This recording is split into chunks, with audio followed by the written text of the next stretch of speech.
Hadirin wal hadirat jemaah salat tarawih dan juga jemaah itikaf ya. Alhamdulillah pada malam hari ini kembali kita senantiasa memuji dan bersyukur kepada Allah Subhanahu wa taala yang masih tetap memberikan kepada kita begitu banyak nikmat-nikmat dan karunia-Nya. Utamanya ketika Allah Subhanahu wa taala masih menetapkan dalam diri kita nikmat taufik, bimbingan, yang mana tentunya ini adalah modal utama bagi seorang hamba untuk senantiasa komitmen dan istiqamah dalam menjalankan ketaatan kepadanya. Kemudian salawat dan salam juga kita kirimkan dan haturkan kepada Nabi kita Rasulullah Muhammad sallallahu alaihi wasallam, kepada para sahabat-sahabat yang mulia, para tabi'in dan atba'ut tabi'in, beserta seluruh generasi umat ini yang berupaya untuk meniti jalan mereka dengan baik sampai hari kiamat.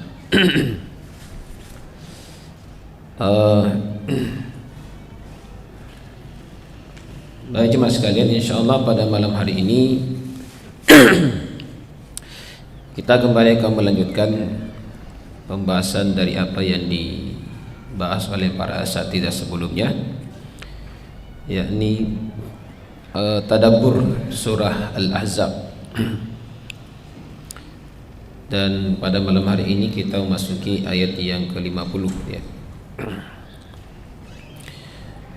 Kita bacakan dulu ayat ke-50 ini.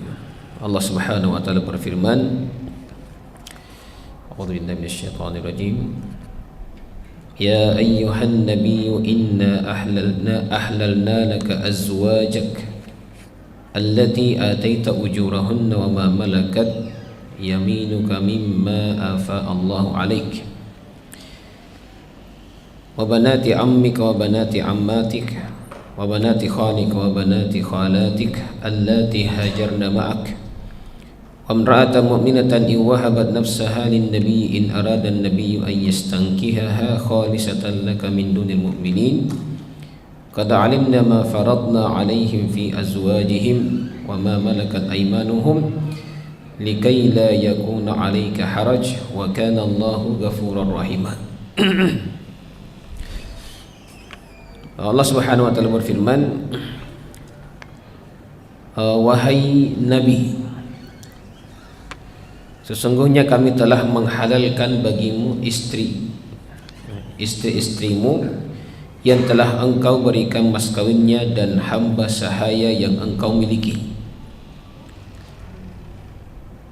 termasuk apa yang engkau peroleh dalam peperangan yang dikaruniakan Allah untukmu, dan demikian pula anak-anak perempuan dari saudara laki-laki bapakmu, anak-anak perempuan dari saudara perempuan bapakmu, anak-anak perempuan dari saudara laki-laki ibumu, dan anak-anak perempuan dari saudara perempuan ibumu yang turut hijrah bersamamu, dan perempuan beriman yang menyerahkan dirinya kepada Nabi kalau Nabi ingin menikahinya sebagai kekhusyusan bagimu, bukan untuk semua orang beriman.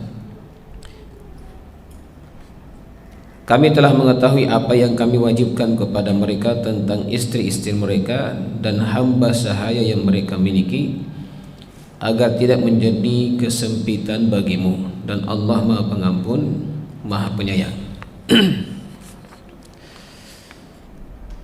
Ayat ini jemaah sekalian terkait dengan bagaimana Allah Subhanahu wa taala mengatur terkait dengan pernikahan Rasulullah sallallahu alaihi wasallam.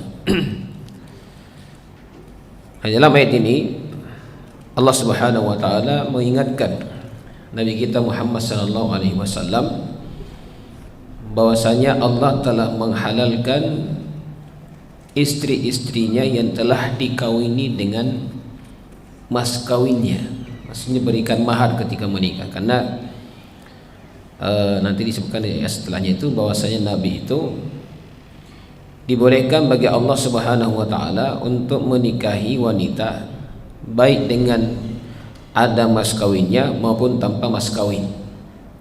Tapi kondisi yang kedua itu adalah kondisi khusus bagi Rasulullah SAW yang tidak berlaku untuk umatnya. Nanti kita sebutkan sebentar, ada kisah seorang wanita ya. Nah, dari sini dihalalkan istri-istri yang beliau telah nikahi. Kemudian disebutkan pula bahwasanya dan hamba sahaya yang engkau miliki. Hamba sahaya di sini maksudnya adalah para budak wanita. Nah, budak wanita yang dimiliki oleh Rasulullah SAW. Apakah itu budak wanita yang didapatkan dari harta ghanimah atau budak yang dihadiahkan kepada Rasulullah SAW? Di antara budak yang didapatkan dari ghanimah atau didapatkan dalam peperangan itu adalah seperti Sofia, ya, Sofia binti Huyai bin Akhtab. Ini beliau ini termasuk tawanan para perang Khaybar, ya, ketika orang Yahudi kalah. Kemudian bapaknya sendiri Sofia tewas ketika itu, ya, seorang Yahudi, tokoh Yahudi, ya, Huyai bin Akhtab. Maka Sofia ini menjadi tawanan, ya, menjadi tawanan. Nah, ketika Rasulullah SAW menawarkan kepadanya untuk masuk Islam, maka Rasulullah SAW mengatakan bahwasanya dia akan merdeka, bahkan dibebaskan oleh Rasulullah SAW dan menjadi istri Rasulullah SAW. Begitu juga dengan istri Nabi Juwairiyah. Juwairiyah ini juga termasuk adalah tawanan pada awalnya. Yang dikatakan bahwasanya beliau ini adalah Juwai bintil Haris dari suku Bani Nadar, ya. Dalam satu peperangan, karena bapaknya ini termasuk tokoh orang musyrik yang memusuhi umat Islam dahulu, ya. Akhirnya ketika dikatakan bahwasanya di sukunya itu dipersiapkan untuk menyerang umat Islam, maka Rasulullah SAW mempersiapkan pasukan untuk menghadapi mereka, dan ternyata bapaknya pun meninggal dalam peperangan tersebut. Juwari ditawan. Nah, kemudian akhirnya beliau juga masuk Islam. Kemudian diantaranya juga seperti Raihanah binti Syam'un, Maria Al-Qibtiyah, ya. Raihanah binti Syam'un juga ini pernah jadi tawanan, ya, dan dinikahi Rasulullah SAW. Begitu juga dengan Maria Al-Qibtiyah. Ini bukan tawanan, tapi beliau adalah seorang budak wanita yang dihadiahkan oleh penguasa Mesir ketika itu kepada Rasulullah SAW. Baik. Di sini Allah Subhanahu wa taala menghalalkan bagi Rasulullah SAW baik istrinya maupun budak perempuan. Dikatakan dihalalkan di sini maksudnya boleh untuk dicampuri, ya, boleh dicampuri. Kemudian setelahnya Allah Subhanahu wa taala juga menghalalkan yang namanya sepupu. Nah, disebutkan di sini, dan demikian pula anak-anak perempuan dari saudara laki-laki bapakmu. Saudara laki-laki bapak. Ketika sepupu, ya, anak perempuannya itu adalah sepupu. Di sini empat jalur disebutkan, ya. Anak-anak perempuan dari saudara perempuan bapakmu. Saudara perempuan. Nah, dari saudara bapak. Ini jalur kedua. Kemudian anak-anak perempuan dari saudara laki-laki ibumu, ya, dari pihak ibu, ya, dari pihak ibu. Dan anak-anak perempuan dari saudara perempuan ibumu. Nah, ini jadi sekalipun panjang di sini didetailkan oleh Allah Subhanahu wa taala, ini semuanya adalah sepupu, ya, sepupu. Artinya dalam ayat ini Allah Subhanahu wa taala menjelaskan bahwasanya bagi Rasulullah sallallahu alaihi wasallam itu sepupu-sepupunya itu bukan mahram. Bukan mahram. Ya, kenapa turun ayat ini? Disebutkan bahwasanya ini untuk menengahi sikap orang Yahudi dan orang Nasrani. Ya, orang Yahudi dan orang Nasrani. Mana orang-orang Nasrani itu tidak boleh terjadi perkawinan silang itu sampai 7 turunan. 5 atau 7 turunan sekitar itu ya. Tidak boleh baku ambil. Itu aturan mereka dulu ya. Jadi saudaranya dengan saudaranya masing-masing punya anak itu bagus tidak boleh ambil. Bawahnya lagi, turunan lagi tidak boleh ambil sampai 5 tingkatan atau 7 tingkatan ke bawah ya. Itu tidak boleh menikah. Ya, tidak boleh saling menikah. Kebalikan dari orang Yahudi. Kalau orang Yahudi itu justru membolehkan menikahi keponakan. Jadi anak saudara itu atau anak saudara, putri saudara atau putri saudari dalam pandang orang Yahudi itu boleh dinikahi. Ya. Maka Islam datang dengan pertengahan. Anak saudara, putri saudari, putri saudara tidak boleh dinikahi. Itu adalah mahram. Ya. Adapun yang boleh dinikahi adalah sepupu. Dan yang lebih jauh daripada itu apalagi ya. Nah, ini ayat ini menjelaskan pertengahan Islam antara sikap orang Yahudi dan sikapnya orang Nasrani. Kemudian di sini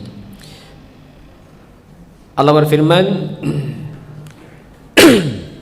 setelahnya itu dari saudara perempuan yang ibu-ibu yang turut hijrah bersamamu. Ini turut hijrah, ini maksudnya masuk Islam ya, bersama Rasulullah SAW. Dan perempuan mukmin yang menyerahkan diri kepada Nabi kalau Nabi ingin menikahinya. Dalam bahasa Al-Quran itu iwahabat nafsaha lin Nabi, dia menghibahkan dirinya untuk Nabi. Maksudnya apa?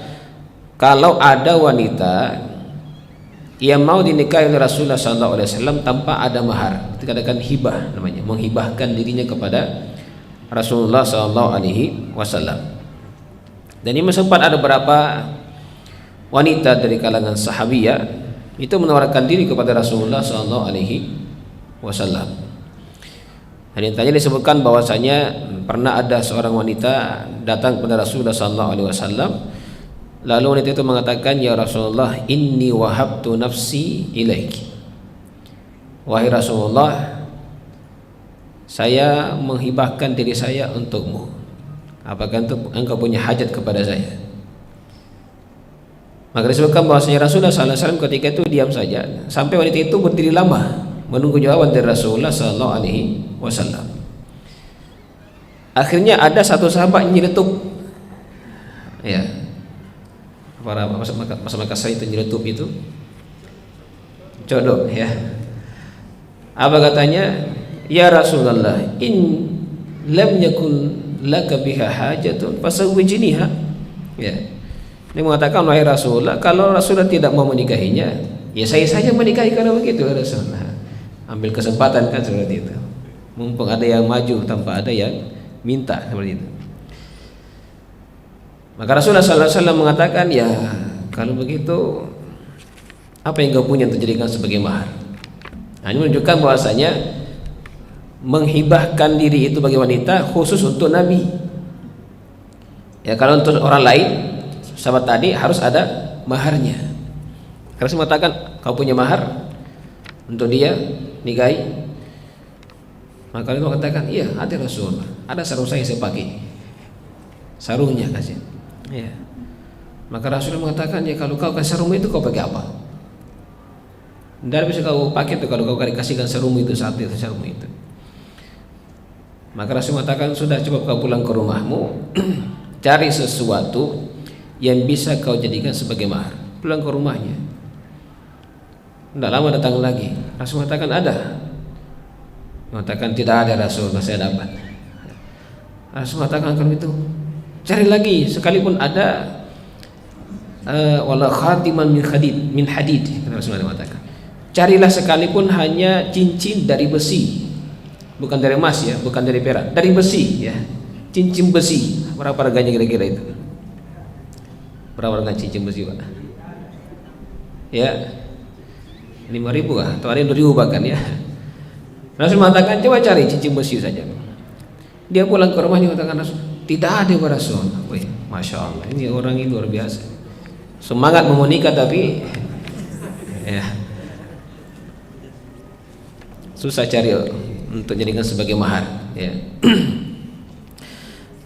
Maka Rasulullah mengatakan kepada, ini solusi terakhir ini ya, solusi terakhir. Rasulullah mengatakan ada yang kau hafal dari Al-Quran ya. Maka dia mengatakan ada wahai Rasulullah. Dan sebuah riwayat dikatakan bahwasanya ada wahai Rasulullah, surah Al-Fatihah saya hafal. Surah Al-Fatihah dia hafal. Maka Rasulullah mengatakan kalau begitu saya nikahkan engkau dengan wanita ini dengan apa yang kau hafal dari Al-Quran. Menikah, jadi menikah, alhamdulillah. Nah, ini kemudahan ya dalam agama kita. Jadi intinya di sini bahwasanya ya, kalau kita mau tarik juga faidah daripada riwayat ini, sebenarnya kalau ada wanita yang menawarkan dirinya untuk dinikahi laki-laki, itu sebenarnya bukan aib ya, bukan aib kalau memang niatnya bagus, dia ingin dinikahi oleh laki-laki yang soleh, kan seperti itu. Ini dikabarkan dalam sebuah riwayat bahwasanya wanita ini sempat ada yang mencelanya. Bahkan ketika menceritakan Anas bin Malik, ketika menceritakan ini dikatakan bahwasanya putrinya Anas bin Malik itu ada di sampingnya. Anas bin Malik menceritakan bahwasanya wanita itu datang kepada Rasulullah menawarkan dirinya. Akhirnya putrinya mengatakan, wah, kenapa ini wanita tidak tahu diri ya, memalukan sekali dia datang kepada Rasulullah SAW menawarkan dirinya. Maka Anas mengatakan, diam kamu, dia lebih baik daripada kamu, karena dia menawarkan dirinya kepada Rasulullah SAW ya. Jadi tidak masalah. Tapi sekali lagi ini pun juga dibatasi ya. Ya, jangan sampai banyak sekarang banyak modus ya. Ya. Banyak jadi korban juga laki-lakinya. Setelah menikah ternyata bukan perempuan. Alhamdulillah. Ya. Kemudian juga bukan aib kalau ada seorang bapak yang memiliki seorang putri, kemudian menawarkan putrinya kepada seorang laki-laki yang dianggap soleh. Itu juga bukan aib, karena Umar bin Khattab radhiyallahu anhu sendiri pernah menawarkan putrinya Hafsah ya. Umar bin Khattab pernah mendatangi Abu Bakar As-Siddiq ya, ketika Hafsah yang sudah menjanda, beliau mendatangi Abu Bakar As-Siddiq diminta untuk menikahi putrinya. Abu Bakar As-Siddiq mengatakan, saya belum berkepikiran untuk menikah lagi. Seperti itu ya. Akhirnya Umar pindah ke Utsman bin Affan. Utsman bin Affan pun seperti itu juga, mengatakan nampaknya saya belum mau menikah. Ya, belum mau nambah istilahnya kalau ini kan sudah ada istrinya kan seperti itu. Akhirnya Umar bin Khattab berdiam sejenak. Lama kemudian Rasulullah SAW datang meminang Hafsah. Maka Abu Bakar dan Utsman mengatakan, sebenarnya bukan saya tidak mau sebenarnya. Ya, saya sebenarnya mau sekali sebenarnya. Siapa yang tidak mau dengan Hafsah? Ya. Tapi Abu Bakar mengatakan, saya pernah mendengarkan Rasulullah SAW menyebut namanya, dan nampaknya Rasulullah punya niat, makanya saya tidak berani mendahului Rasulullah SAW. Seperti itu. Di sini sebutkan dalam kitab ini zikrul am wal khal mufradan wa jam'il ammati wal khalat li'anna al am wal khal fil itlaq ismu jinsin dun al ammati wal khalat. Kenapa disebutkan dalam ayat ini penyebutan al-am dengan al-khal? Paman itu disebutkan dengan bentuk kata tunggal, sementara bibi itu dengan bentuk kata plural, jamak. Ya. Ini kan kita baca ayatnya sini ya. Tadi ayatnya.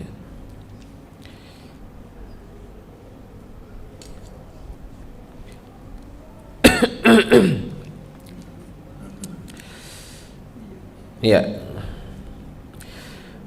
Nah, di sini disebutkan oleh Allah Subhanahu wa taala, wa banati ammika wa banati ammatika. Itu ya. Ammika itu bentuk tunggal, paman ya. Ammatika itu bentuk jamak dari ammatun. Jadi Allah tidak mengatakan banati ammika wa banati ammatika, tapi banati ammatika itu bentuk jamak dari ammatika. Ya, kenapa sebagian ahli bahasa mengatakan bahwasanya karena biasa begitu, kalau disebutkan ammika itu biasanya mencakup ammah juga ya.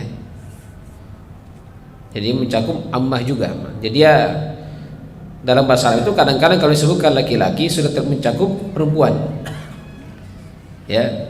Jadi katakan ayyuhal muslimun, padahal di situ ada muslimat. Itu sudah mencakup semua. Ya ayyuhalladzina amanu, itu kan pembicaraan ini kan untuk laki-laki. Ya. Ya ayyuhalladzina amanu, tanpa disebutkan perempuan. Ya ayyuhallati amanna, itu kan perempuan. Nah, tapi dicukupkan hanya menyebutkan laki-laki saja, tapi perempuan juga sudah masuk. Ya, perempuan juga sudah masuk. Ada juga yang mengatakan di sini bahwasanya disebutkan bahwasanya am itu lafaznya mufrad, sementara ammah itu lafaznya jamak karena memang jumlah perempuan lebih banyak daripada laki-laki. Ini sebagian tahlil definisi daripada ulama tafsir.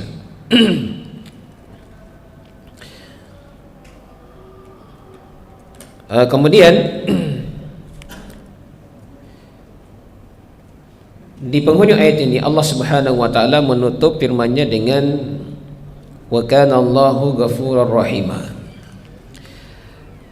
Qad ta'malu bil ma'siyati wa jadilullaha yad'u baina yadayka ni'matan hiya risalatun laka litakhjal min nafsika wa tastaghfir ar-rahim liyarhamak. Ya. Allah Subhanahu wa taala Maha Pengampun lagi Maha Penyayang. Ya. Disebutkan di sini bahwasanya berjadi engkau melakukan perbuatan maksiat. Ya. Dan Allah Subhanahu wa taala telah memberikan kepadamu nikmat-Nya. Jadi di sini kadang-kadang seorang hamba itu lupa dengan nikmat-nikmat Allah Subhanahu wa taala lalu bermaksiat kepada Allah Subhanahu wa taala. Kan harusnya kalau kita mengingat nikmat Allah itu kan harusnya tidak boleh bermaksiat. Justru kita bersyukur kepada Allah Subhanahu wa taala. Maka hal ini disebutkan oleh Allah Subhanahu wa taala bahwasanya Allah Maha Pengampun lagi Maha Penyayang. Allah mengingatkan kita bahwasanya ketika seorang hamba itu jatuh dalam perbuatan dosa, maka dia tidak boleh merasa pamrih untuk bertobat kepada Allah Subhanahu wa taala. Bagaimanapun dosanya seorang hamba, selama dia bertobat kepada Allah Subhanahu wa taala, maka Allah Subhanahu wa taala akan mengampuni.